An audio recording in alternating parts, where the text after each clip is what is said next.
إن الدين عند الله الإسلام. الحمد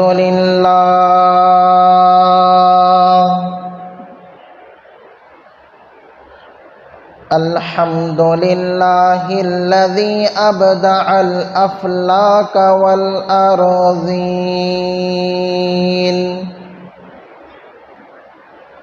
والصلاة والسلام على من كان نبيا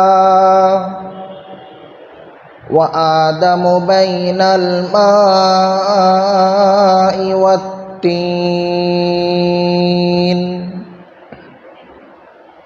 وعلى آله وأصحابه أجمعين. أما بعد، فأعوذ بالله من الشيطان الرجيم. بسم الله الرحمن الرحيم.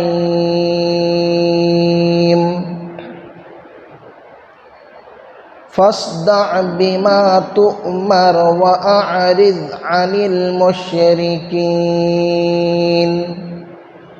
إنا كفيناك المستهزئين. وقال تعالى في مقام آخر: إنا أعطيناك الكوثر فصل لربك وانحر إن شانئك هو الأبتر. صدق الله العظيم.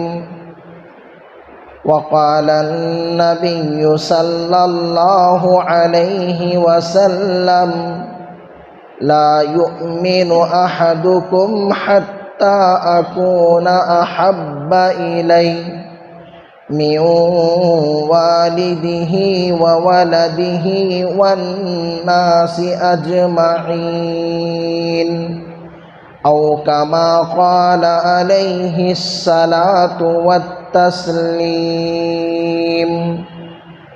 اللهم صل على سيدنا مولانا محمد في أول كلامنا. اللهم صل على سيدنا مولانا محمد في أوسط كلامنا. اللهم صل على سيدنا مولانا محمد في آخر كلامنا. رب اشرح لي صدري ويسر لي أمري واحلل عقدة من لساني يفقه قولي.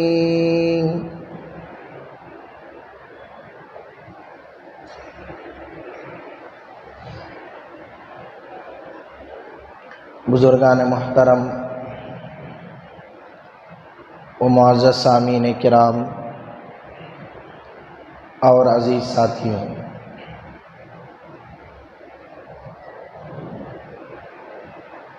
گزشتہ جمعہ میں نے وعدہ کیا تھا کہ آج کی جمعہ توہین رسالت کے سلسلے میں اور گستاخان رسول کا انجام کیا ہوتا ہے اور کیا ہونا چاہیے، اس کے سلسلے میں، اور جب ایسے حالات پیش آئیں تو ہمیں کیا کرنا چاہیے، ہماری ذمہ داریاں کیا بنتی ہیں، ان چیزوں پر گفتگو کروں گا۔ تو آج انشاءاللہ تعالی اس مختصر سے وقت میں کچھ چیزیں آپ حضرات کی خدمت میں سمجھنے سمجھانے کی پیش کروں گا۔ دعا فرمائیں اللہ تبارک و تعالی ہمارے لیے آسانی اور سہولت کا معاملہ فرمائے۔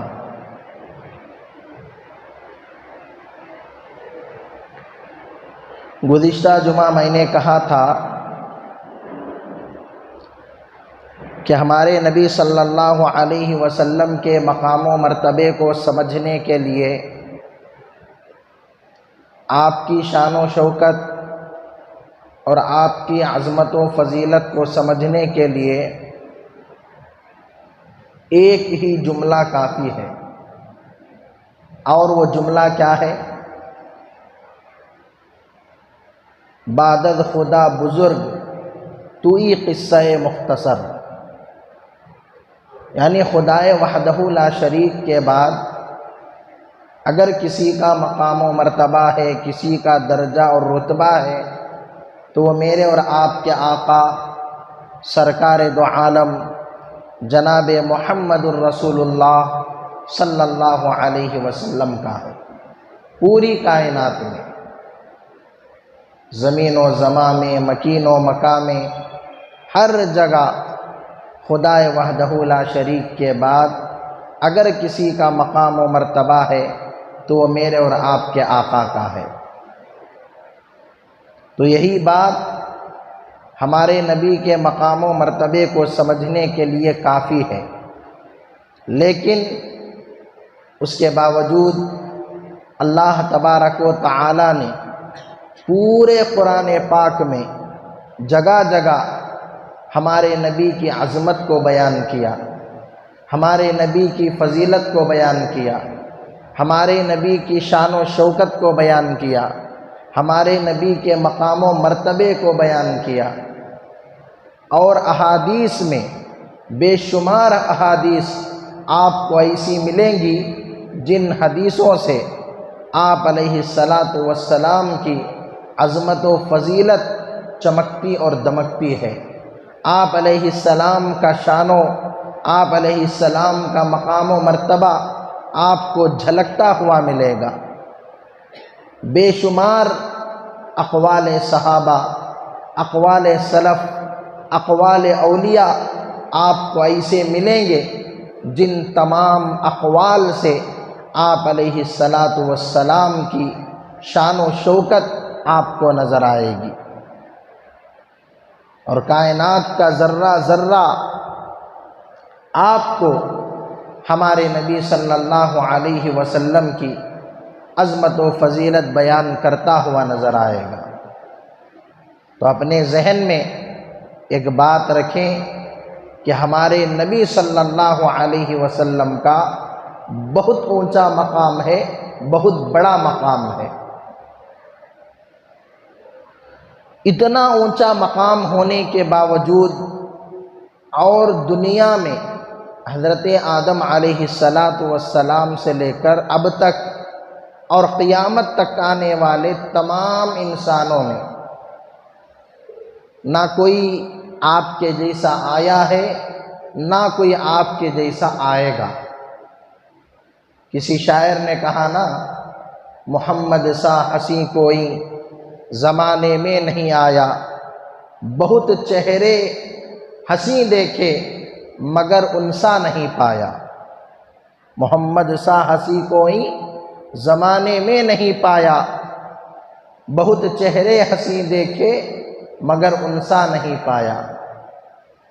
تو آپ علیہ الصلاۃ والسلام کے جیسا نہ پہلے آیا ہے، نہ اب آئے گا، نہ آئندہ بھی کوئی آ سکتا ہے۔ ایک سانچہ تھا اللہ تبارک و تعالی کے دربار میں ہمارے نبی کو بنانے کا، اس سانچے میں ہمارے نبی کو بنا کر اللہ نے وہ سانچہ ہی توڑ دیا کہ اب آپ کے جیسا کوئی دوبارہ پیدا نہیں ہوگا۔ اور اس دور میں سوشل میڈیا کا، الیکٹرانک میڈیا کا، پرنٹ میڈیا کا، سائنس اور ٹیکنالوجی کا یہ دور ہے۔ اس گئے گزرے زمانے میں آپ گوگل پر سرچ کریں گے کہ دنیا کا سب سے اچھا انسان کون ہے، دنیا کا سب سے اعلیٰ اور اچھے اخلاق و کردار والا انسان کون ہے، تو گوگل جواب دیتا ہے کہ دنیا کے سب سے اچھے انسان پروفٹ محمد صلی اللہ علیہ وسلم ہے۔ گوگل ہمارا بنایا ہوا ہے یا غیروں کا بنایا ہوا ہے؟ تو جو غیروں کا بنایا ہوا ہے، جسے ساری دنیا یوز کرتی ہے، ساری دنیا استعمال کرتی ہے، اس پر بھی اگر آپ سرچ کرتے ہیں تو جواب ملتا ہے کہ دنیا کے سب سے اچھے انسان حضرت محمد صلی اللہ علیہ وسلم ہے۔ حضرت محمد صلی اللہ علیہ وسلم ہے۔ اور اسی گوگل پر آپ یہ بھی سرچ کریں گے کہ دنیا میں سب سے زیادہ دشمن کس آدمی کے ہیں، سب سے زیادہ مخالفین کس آدمی کے ہیں، سب سے زیادہ حاسدین اور جلنے والے کس آدمی کے ہیں، تو گوگل جواب دیتا ہے محمد صلی اللہ علیہ وسلم کے۔ تو چاہنے والے بھی آپ کے زیادہ ہیں اور جلنے والے مخالفین بھی آپ کے زیادہ ہیں۔ سب سے اعلیٰ اور ہائی کوالٹی کے انسان بھی آپ ہیں اور سب سے زیادہ دشمنوں کی نظروں میں گئے گزرے بھی آپ ہیں۔ تو یہ پہلے ہی سے ایک دستور چل پڑا ہے کہ جو آدمی جتنا بڑا ہوتا ہے اس کے چاہنے والے بھی ہوتے ہیں اور اس کے مخالفین بھی ہوتے ہیں۔ ایک نبی، ایک پیغمبر، ایک رسول آپ ایسا بتائیے جس کے دشمن نہ ہوں۔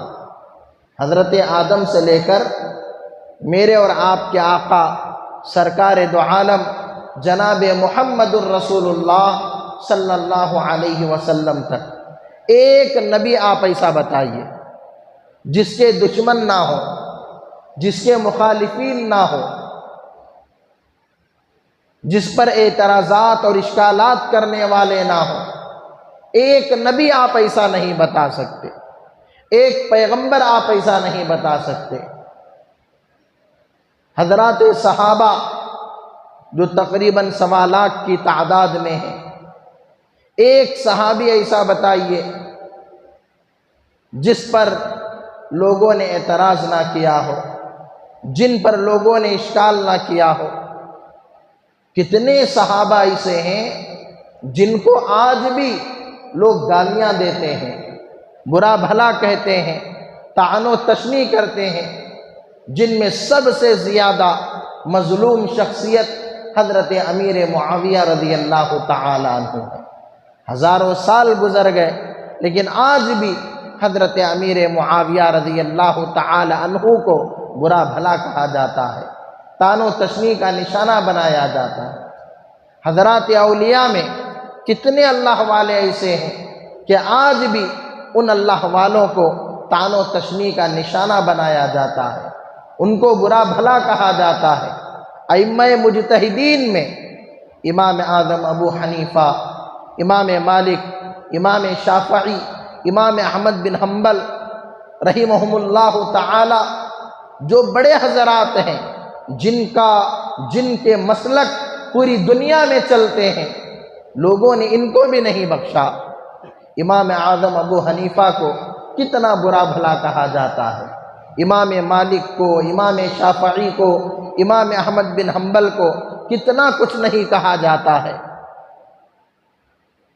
علماء حقانی کو، علماء ربانی کو، حق کا کام کرنے والوں کو، سچ بولنے والوں کو، ڈٹ کر بولنے والوں کو کیا لوگوں نے بخش دیا، لوگوں نے چھوڑ دیا؟ یہ سلسلہ آج تک چل رہا ہے اور آئندہ بھی چلتا رہے گا۔ عرب میں 400 سے زیادہ بڑے بڑے علماء کرام جیل کی سلاخوں کے پیچھے بند ہیں۔ عرب کی بات بتا رہا ہوں، امریکہ کی، یورپ کی، فرانس کی، کسی غیر مسلم ملک کی آپ کو بات بتا نہیں رہا ہوں۔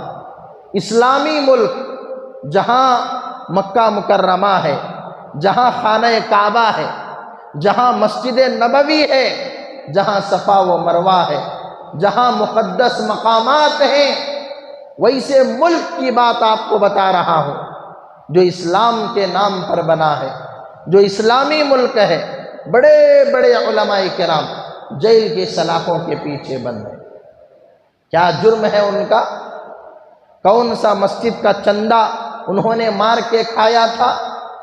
کون سا انہوں نے گھوٹالہ کیا تھا؟ کون سا انہوں نے شراب نوشی اور جوا بازی کی تھی؟ کون سا انہوں نے العیاذ باللہ زناکاری و بدکاری کی تھی؟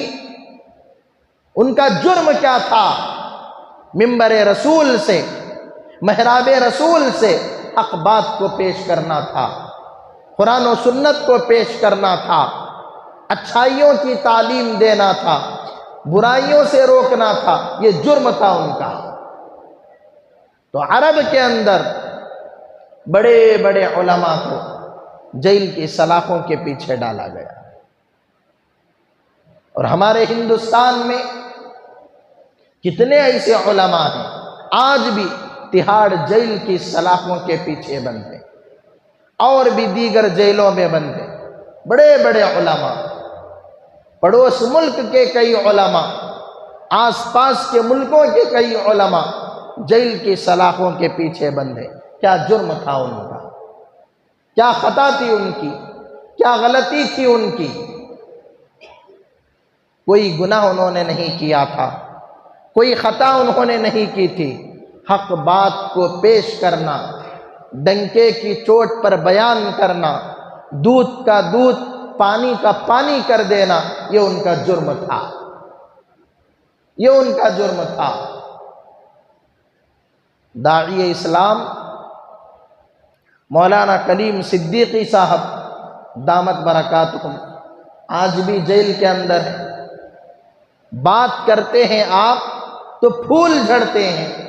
اتنے اچھے انسان، اتنے سیدھے سادے اور اتنے لطیف اور نزاکت والے انسان، اور آج قید و بند کی زندگی گزارنے پر مجبور ہیں۔ کیا جرم تھا ان کا؟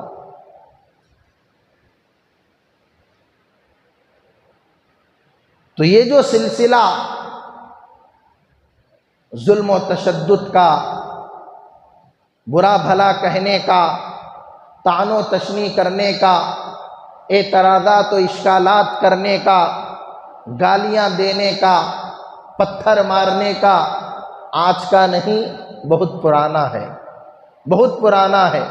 وہیں سے یہ چلتا ہوا آ رہا ہے، اور یہ قیامت تک چلے گا، قیامت تک چلے گا۔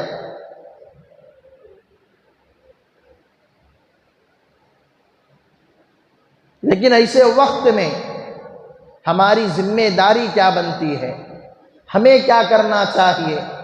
ہمیں کیا ایکشن لینا چاہیے؟ ہمیں وہ دیکھنا ہے، ہمیں وہ سمجھنا ہے۔ حالات کے حساب سے، موقعوں کے حساب سے، نزاکت کو سمجھتے ہوئے ہمیں ایکشن لینا ہے، ہمیں کام کرنا ہے۔ انشاءاللہ میں بتاؤں گا ابھی آخر میں کہ ہمیں کیا کرنا چاہیے۔ لیکن یہ جو گستاخیوں کا سلسلہ چل رہا ہے، یہ آج کا نہیں، یہ پرانا ہے، یہ پرانا ہے۔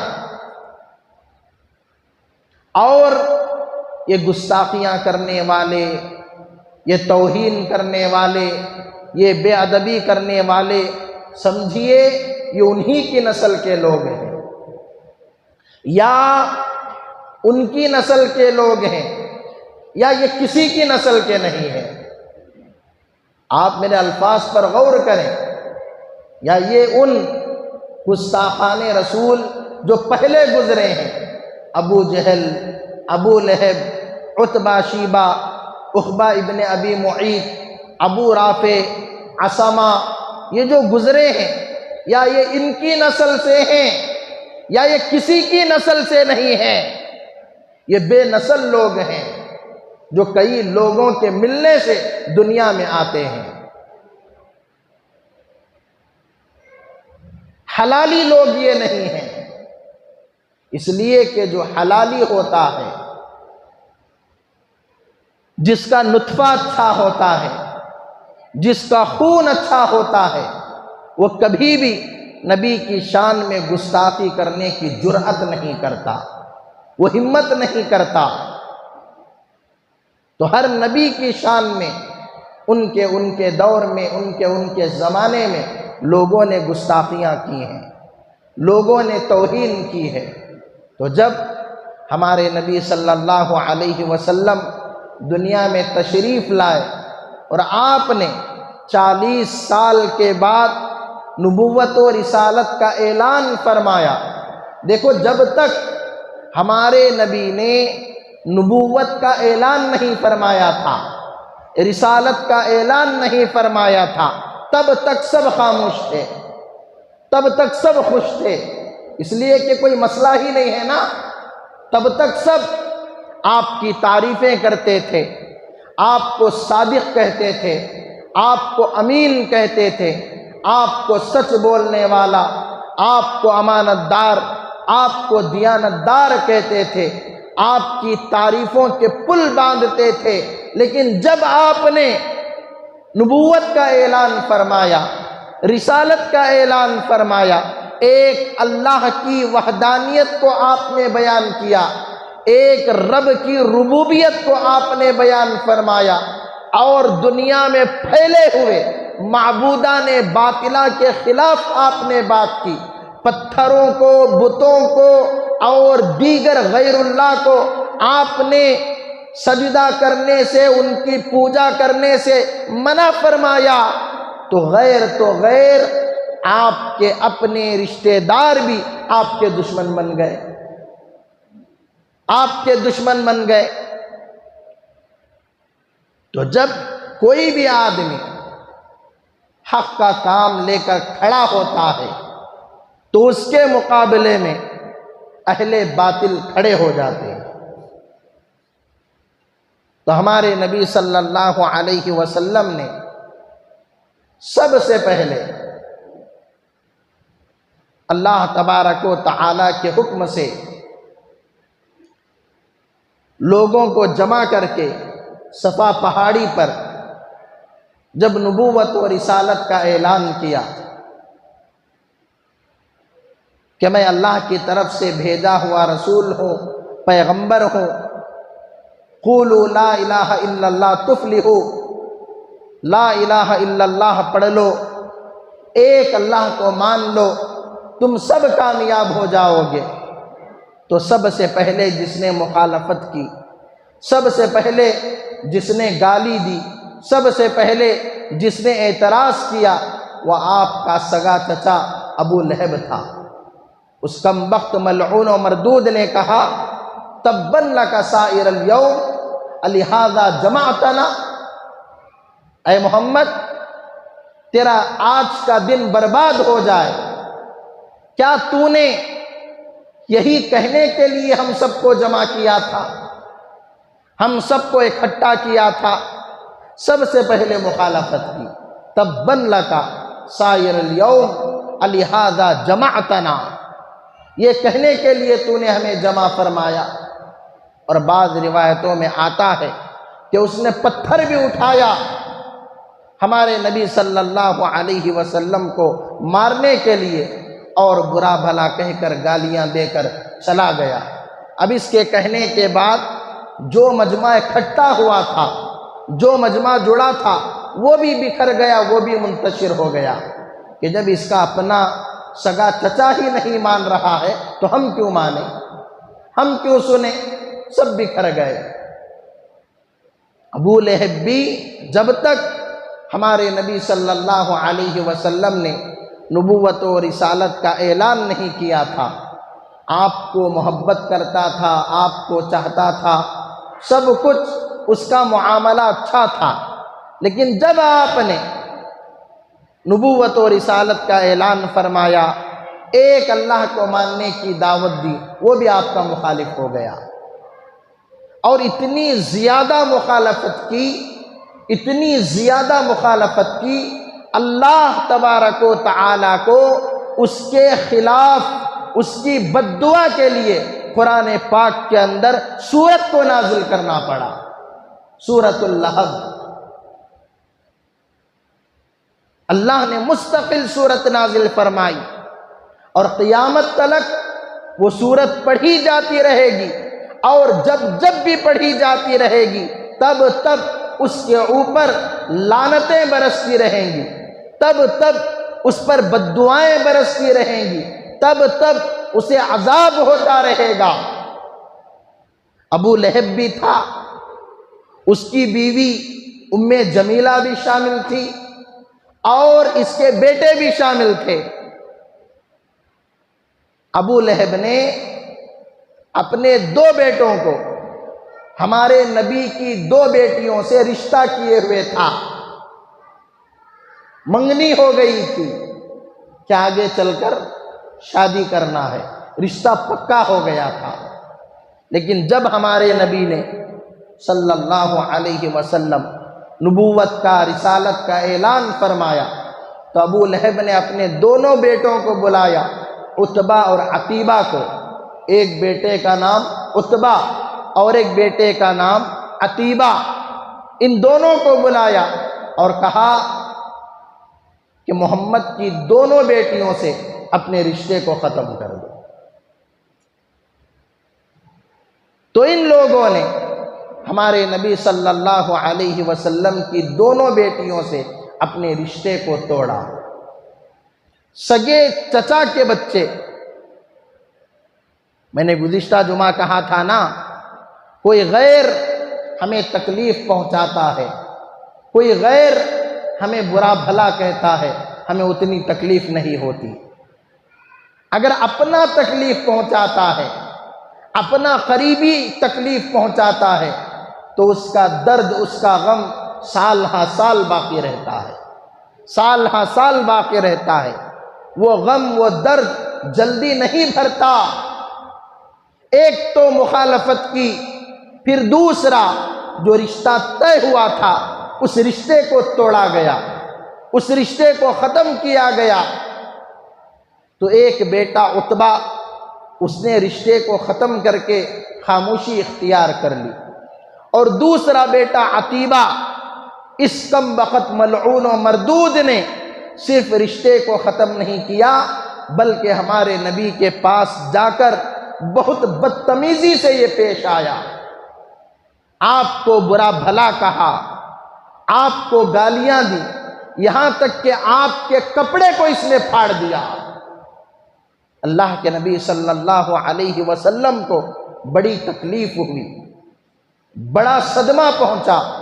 تو اسی وقت آپ علیہ السلام نے ایک بد دعا فرمائی، ایک بد دعا فرمائی، اے اللہ، اس کم بخت ملعون و مردود پر اپنے درندوں میں سے، اپنے کتوں میں سے کوئی ایک کتا نازل فرما، کسی ایک کتے کو مسلط فرما جو اس کا کام تمام کر دے۔ یہ اللہ کے نبی نے بد دعا فرمائی۔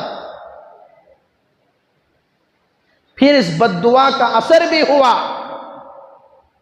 کیا ہوا کہ مکہ سے باہر ان کا تجارتی قافلہ گیا، مکہ کے لوگ تجارت کرنے کے لیے، کاروبار کرنے کے لیے مختلف علاقوں کو، مختلف ملکوں کو جایا کرتے تھے، سفر کیا کرتے تھے، اور جب رات ہو جاتی وہیں کسی مقام پر ڈیرا ڈال لیتے، خیمے بنا کر وہیں رات گزارا کرتے۔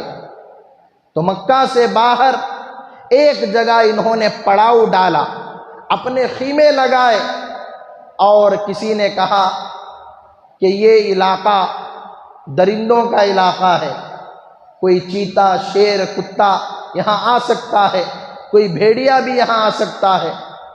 تو اس کمبخت ملعون و مردود عتیبہ کو ہمارے نبی کی وہ بددعا یاد آ گئی کہ محمد صلی اللہ علیہ وسلم نے اس طرح بددعا کی تھی۔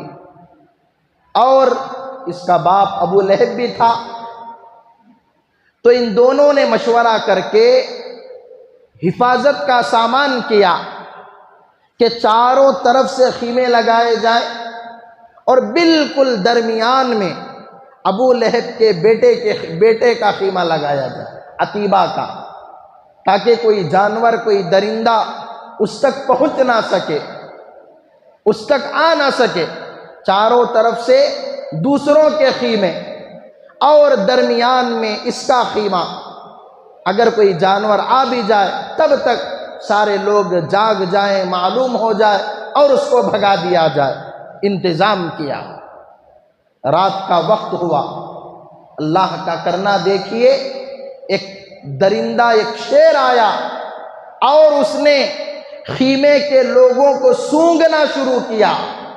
ایک خیمے میں جاتا، وہاں کے سونے والے کو سونگھتا، چھوڑ دیتا، دوسرے خیمے کو جاتا، اسے سونگھتا، چھوڑ دیتا، تیسرے خیمے میں جاتا، اسے سونگھتا، چھوڑ دیتا۔ اس طرح ہر خیمے کے پاس گیا، سونگ سونگ کر چھوڑ دیا۔ کیا مطلب؟ جو گستاخ رسول ہوتا ہے، جو شاتم رسول ہوتا ہے، جو توہین رسالت کرنے والا ہوتا ہے، اس کے جسم کی بو بھی الگ ہوتی ہے۔ نبی سے محبت کرنے والے کے جسم سے الگ خوشبو آتی ہے، نبی سے نفرت کرنے والے کے جسم سے الگ بدبو آتی ہے، اور یہ بدبو اتنی خطرناک ہے کہ جانور بھی اسے محسوس کرتا ہے، جانور بھی اسے سونگھتا ہے۔ تو ایک درندے نے اس بدبو کو محسوس کیا اور اسے معلوم ہوا کہ یہ ان خیموں میں نہیں ہے، وہ درمیان میں ہے۔ تو خیموں کے اوپر سے اس نے چھلانگ لگائی اور درمیان میں پہنچا اور ابو لہب کے بیٹے عتیبہ کا کام تمام کر دیا، چیر پھاڑ کے اسے ختم کر دیا۔ نبی کی شان میں گستاخی کرنے والے کا، نبی کو تکلیف پہنچانے والے کا انجام کیا ہوتا ہے، میں وہ آپ کو بتا رہا ہوں، میں وہ آپ کو بتا رہا ہوں۔ دیکھو، دنیا کے اندر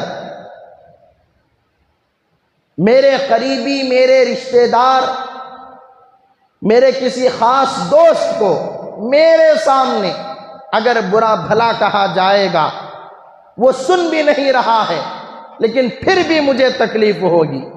میرے دوست کو برا بھلا کہا جا رہا، میرے قریبی کو برا بھلا کہا جا رہا ہے، اور میں کوشش کروں گا میرے دوست کا دفاع کرنے کی، میرے دوست کو بچانے کی، اور اس کی طرف سے انتقام لینے کی، جواب دینے کی۔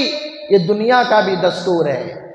کوئی آدمی شوہر کے سامنے اس کی بیوی کی توہین کر کے دیکھے، شوہر کو غصہ آتا نہیں آتا؟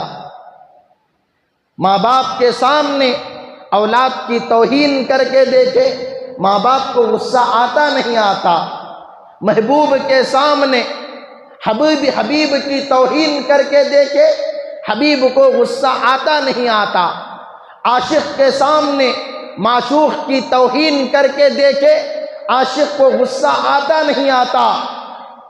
اللہ تبارک و تعالی ہمارے نبی صلی اللہ علیہ وسلم سے پوری کائنات میں سب سے زیادہ محبت کرتا ہے، سب سے زیادہ چاہتا ہے۔ آپ علیہ السلام ہمارے اللہ کے حبیب ہیں، محبوب ہیں، محمد الرسول اللہ ہیں، حبیب اللہ ہیں، سب سے پسندیدہ ہیں۔ تو ہمارے نبی کی شان میں گستاخی ہوگی، ہمارے نبی کو برا بھلا کہا جاتا رہے گا، ہمارے نبی کو تکلیف پہنچاتی جاتی رہے گی، تو کیا اللہ تبارک و تعالی خاموش بیٹھ جائے گا؟ اللہ تبارک و تعالی کوئی انتقام نہیں لے گا؟ اللہ تبارک و تعالی کوئی بدلہ نہیں لے گا؟ اللہ تبارک و تعالی کوئی پکڑ جھکڑ نہیں کرے گا، ضرور بھی ضرور کرے گا۔ اور اللہ نے کیا ہے،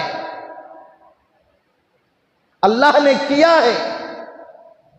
نبی کے دور میں، نبی کے زمانے میں نمونے کے طور پر کتنے لوگوں کو اللہ نے اپنی قدرت سے پکڑا اور ان کو نبی کی گستاخی کا مزہ چکھایا۔ اللہ نے قرآن پاک میں کہا فَاصْدَعْ بِمَا تُؤْمَرْ وَأَعْرِضْ عَنِ الْمُشْرِكِينَ، اے نبی جی آپ اپنا کام کرتے رہیے، آپ ان دشمنوں کی طرف، ان مشرکین کی طرف، ان معترضین کی طرف کوئی توجہ مت دیجیے، آپ اپنا کام کرتے رہیے۔ اِنَّا كَفَيْنَاكَ الْمُسْتَهْزِئِينَ، ان تکلیف پہنچانے والوں کا آپ کی طرف سے میں جواب دوں گا، ان گستاخوں کا میں جواب دوں گا، ان دشمنوں سے میں ایکشن لوں گا، آپ اپنا کام کرتے رہیے۔ اللہ نے قرآن میں کہا تو اللہ تبارک و تعالی نے جگہ جگہ دشمنوں کی پکڑ کی اور ان کو ان کی گستاخی کا مزہ چکھایا۔ تو ابو لہب کے بیٹے نے گستاخی کی، اللہ نے مزہ چکھایا، چیر پھاڑ کر ختم کر دیا ابو لہب۔ ابو لہب کا اصل نام عبد العزا تھا۔ کیا نام تھا؟ عبد العزا۔ ابو لہب بعد میں اس کا لقب پڑا۔ لہب کہتے ہیں چمکدار شعلے کو، چمکدار آگ کے انگارے کو لہب کہتے ہیں۔ تو ابو لہب کا مطلب چمکدار شعلے والا، چمکدار آگ والا، یہ لقب ہے اس کا۔ یہ کیوں کہا گیا؟ جہنم کی آگ کے انگارے شعلے وہ بھی چمکدار ہوتے ہیں، تو ابو لہب کو اسی چمکدار شعلوں میں، انگاروں میں جانا ہے، تو یہ لقب ویسا ہی باقی رہ گیا، اور اللہ نے بھی اس کے اسی لقب سے یاد کیا۔ تبت یدا ابی لہب وتب، سورہ لہب کے اندر۔ تو ابو لہب بڑا ہٹا کٹا تھا اور بڑا مغرور اور متکبر آدمی تھا، اور جب سے ہمارے نبی نے نبوت کا اعلان کیا اس وقت سے لے کر مسلسل آپ کو تکلیف پہنچاتا رہا، آپ کو برا بھلا کہتا رہا۔ ہمارے نبی صلی اللہ علیہ وسلم کسی مقام پر جاتے، لوگوں کو جمع کرتے، دین کی دعوت دیتے، ایک اللہ کی وحدانیت کو بیان کرتے، اور یہ پیچھے سے آ جاتا، کہتا کہ اس کی بات نہ ماننا، اس کی بات نہ سننا، یہ جھوٹا ہے، یہ فلاں ہے، یہ جادوگر ہے، یہ ساحر ہے، یا ایسا ہے، یہ ویسا ہے، یہ دیوانہ اور پاگل ہے، اس کی بات نہ ماننا۔ جتنی محنت ہمارے نبی نے کی ہوتی تھی اس پر آ کے پانی پھیر دیتا تھا۔ پھر ہمارے نبی دوسری جگہ جاتے، وہاں محنت کرتے، وہاں بیان کرتے، وہاں سمجھاتے، پھر وہاں جا کر پیچھے سے آ کر پوری محنت پر پانی پھیر دیتا۔ پھر کبھی ہمارے نبی صلی اللہ علیہ وسلم راستے سے گزر رہے ہوتے، یہ کم بخت ملعون و مردود پیچھے سے پتھروں سے مارا کرتا تھا، جو ہمارے نبی کے جسم اطہر پر لگتے، اور ان پتھروں کے لگنے کی وجہ سے آپ کے جسم سے خون بھی نکلتا تھا، اتنی تکلیفیں پہنچایا کرتا تھا۔ اور چونکہ مکہ کا یہ بڑا آدمی تھا، رئیس اور مالدار آدمی تھا، تو مکہ کے بڑے بڑے لوگوں کے ساتھ بیٹھ کر یہ میٹنگیں کیا کرتا تھا، یہ مشورے کیا کرتا تھا کہ محمد کو کیسے روکا جائے، محمد کو کیسے ختم کیا جائے۔ اپنا سگا چچا، اپنا سگا بھتیجا محمد صلی اللہ علیہ وسلم ہے، اور بھتیجے کے خلاف یہ پلاننگیں ہو رہی ہیں، یہ کوششیں ہو رہی ہیں۔ تو اللہ تبارک و تعالی نے کیا کیا؟ ایک چھوٹی سی پھونسی اسے پہلے دی، ایک پھونسی، ایک دانہ اسے دیا، اور وہ چھوٹی سی پھونسی اتنی خطرناک ہوئی کہ پورے جسم کے اندر اس کا زہر پھیل گیا اور وہ بیماری پھیل گئی۔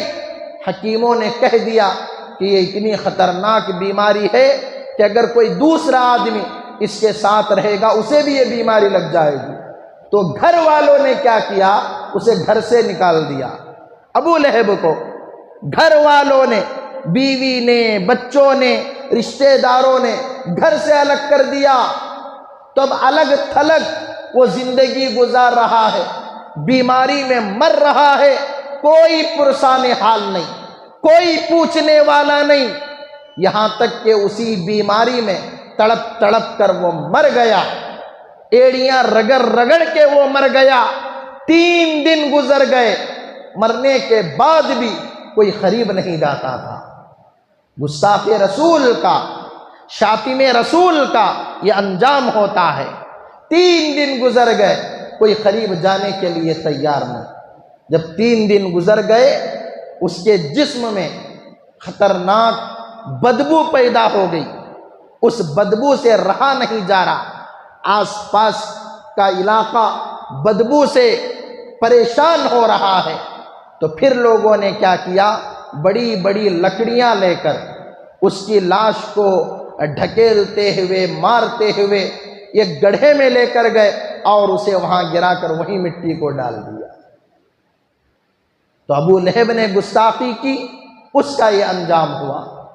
اور اس کی بیوی ام جمیلہ، یہ بھی ابو لہب کو باقاعدہ ساتھ دیا کرتی تھی نبی کی گستاخی کرنے میں، اور ہمارے نبی کو آڑے ناموں سے بلاتی تھی، برے ناموں سے بلاتی تھی۔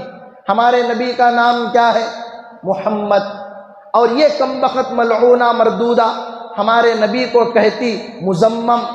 محمد کا معنی جس کی تعریف کی جائے گی، جس کی تعریف ہو گئی، تعریف والے کو محمد کہتے ہیں۔ مزمم کسے کہتے ہیں؟ جو ذلیل ہو، جو حقیر ہو، نچلے درجے کا ہو، اسے مزمم کہتے ہیں۔ تو ہمارے نبی کو آڑے ناموں سے بلاتی تھی، غلط غلط القاب سے بلاتی تھی، برا بھلا کہا کرتی تھی۔ تو اللہ تبارک و تعالی نے اسے بھی مزہ چکھایا۔ ابو لہب کی بیوی وہ لکڑیاں کاٹ کر، توڑ کر، اسے رسی میں باندھ کر، اپنی پیشانی سے اسے باندھ کر لایا کرتی تھی۔ تو ایک مرتبہ کیا ہوا؟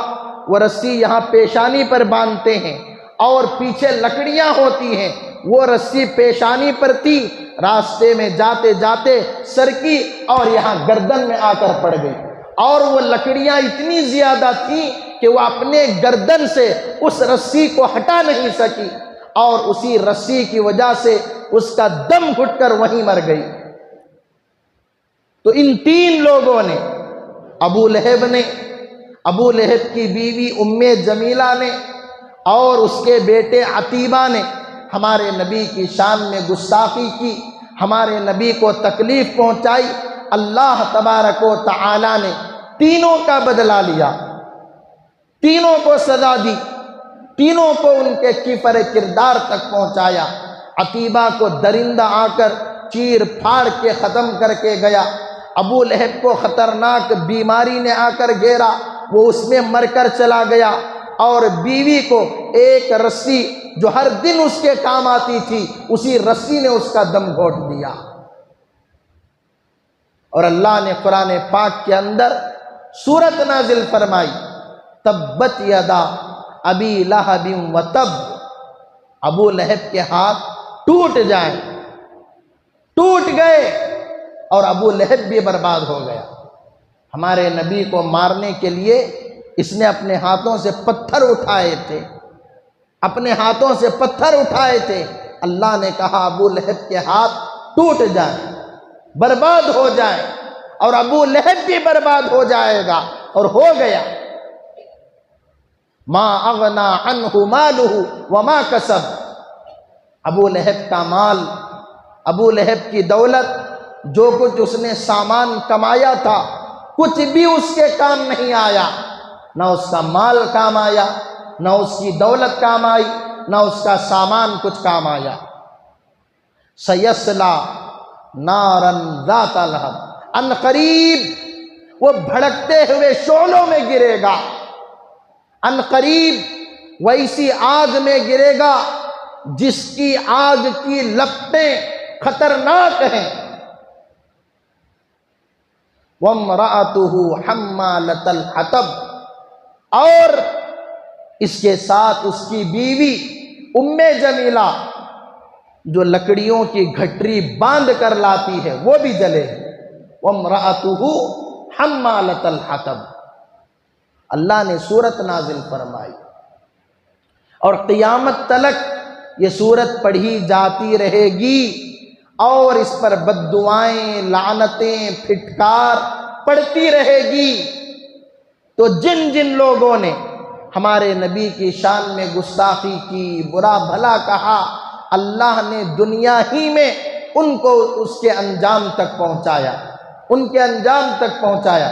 آخرت میں جو عذاب ملنا ہے وہ تو ضرور ملے گا، لیکن دنیا میں بھی اللہ تبارک و تعالی ایسے لوگوں کو مزہ چکھاتا ہے۔ تو اب موجودہ دور میں یتی نرسمہانند سرسوتی، وہ گری مہاراج، اس کمبخت کو مہاراج کہنے کا بھی دل نہیں کرتا، نام مہاراج رکھ لیا ہے اور ایک نمبر کے کنتری کے کام کر رہا ہے، تو وہ گری راج ہے۔ اور ان دونوں کے علاوہ جتنے بھی نبی کی شان میں گستاخی کرنے والے ہیں یہ ایسا ہی نہیں کر رہے ہیں، بلکہ ان کے پیچھے ایک بہت بڑی ٹیم ہے، ایک بہت بڑا ہاتھ ہے۔ اب وہ کون سی ٹیم ہے، وہ کون لوگ ہیں، جمعہ کے موقع پر باہر کے مائک میں میں کھلے الفاظ میں نہیں کہہ سکتا، لیکن آپ اتنا سمجھیے کہ ایک بڑی طاقت ہے، ایک بڑا پاور ہے جو ان کو حوصلہ دیتا ہے، ان کی پیٹھ تھپ تھپاتا ہے کہ تم گستاخیاں کرو، ہم تمہارے پیچھے ہیں، ہم تمہارے ساتھ ہیں، تمہیں جیل کو لے کر جائیں گے، ہم تمہیں چھڑائیں گے، تمہیں سلاخوں کے پیچھے بند کریں گے، ہم تمہاری ضمانت دلوائیں گے، تم کوئی فکر نہ کرو، ہم تمہارے ساتھ ہیں، بس تم اپنی زبان سے بکواس کرتے رہو، تم اپنی زبان کو ان چیزوں میں کھولتے رہو۔ تو یہ لوگ اکیلے نہیں ہوتے، بلکہ ان کے پیچھے دشمنوں کی، ظالموں کی ایک ٹیم ہوتی ہے، وہ لوگ ان کی پیٹھ تھپ تھپاتے ہیں کہ کرو کرو کرو، تب جا کر یہ زبان کھولتے ہیں۔ ایک وجہ تو یہ ہے، اور دوسری وجہ کیا ہے؟ میں نے کسی جمعہ کہا تھا کہ اس دور میں کسی کو پاپولر ہونا ہو، مشہور ہونا ہو، مشہور ہونا ہو، کوئی کام کرنے کی ضرورت نہیں، بس نبی کی شان میں گستاخی کر دے، قرآن کی شان میں گستاخی کر دے، صحابہ کی شان میں گستاخی کر دے، اسلام کو برا بھلا بول دے، خود بخود وہ مشہور ہو جائے گا۔ تو شہرت پانے کے لیے، مشہور ہونے کے لیے یہ لوگ ایسے کام کیا کرتے ہیں۔ اور ہمارے ملک میں بہت سارے مسائل ہیں جن پر کام کرنے کی ضرورت ہے، بہت ساری ایسی چیزیں ہیں جن پر کام کرنے کی، بات کرنے کی ضرورت ہے، بہت سارے مسائل کو حل کرنے کی ضرورت ہے۔ بے روزگاری کا مسئلہ، مہنگائی کا مسئلہ، تعلیم کا مسئلہ، ایجوکیشن کا مسئلہ، غریبی کا مسئلہ، بہت سارے بے شمار مسائل ہیں۔ اب موجودہ حکومت کیا کرتی ہے کہ ان مسائل میں اگر ہم بات کریں گے یا ان پر محنت کرنے کی کوشش کریں گے تو محنت کرتے کرتے ہم کنگال ہو جائیں گے، ہمارا پیٹ نہیں بھرے گا، ہمیں کچھ نہیں ملے گا، ہمارا عہدہ، ہماری کرسی سب کچھ چلی جائے گی۔ تو کیا کرو، اصل مدوں پر سے ان کو ہٹا کر ان چیزوں پر ڈال دو، ہندو مسلم پر ڈال دو، ہندو مسلم کے فسادات پر ڈال دو۔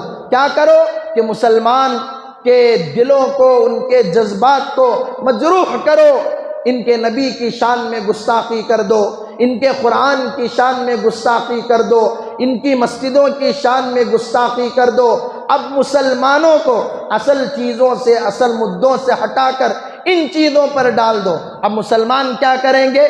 جذبات میں آ کر جلسے کریں گے، جلوس نکالیں گے، احتجاج کریں گے، اسٹرائک کریں گے، خدا نہ خواستہ اس جلسے میں یا اس جلوس میں یا اس احتجاج میں کوئی ایسا ویسا کام ہو گیا، کوئی دوسرا تیسرا آدمی آ کر اس جلوس میں کسی مندر پر پتھر مار دیا، کسی پولیس اسٹیشن کو توڑ دیا، کسی گورنمنٹ کے آفس کو نقصان پہنچا دیا، کسی ادارے کو نقصان پہنچا دیا، تو اب کیا کرتے ہیں؟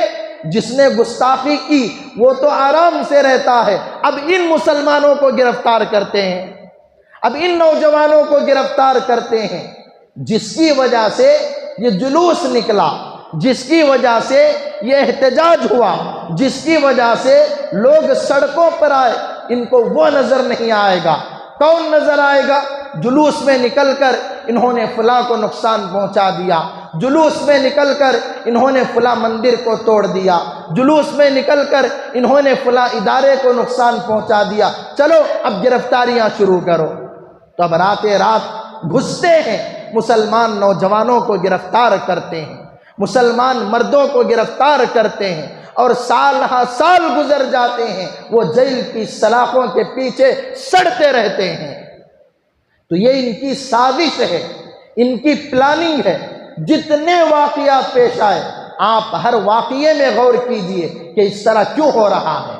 تو یہ ان کی پلاننگ ہے، ان کی سازش ہے۔ آپ ان کی پلاننگ کو سمجھیں، ان کی سازشوں کو سمجھیں۔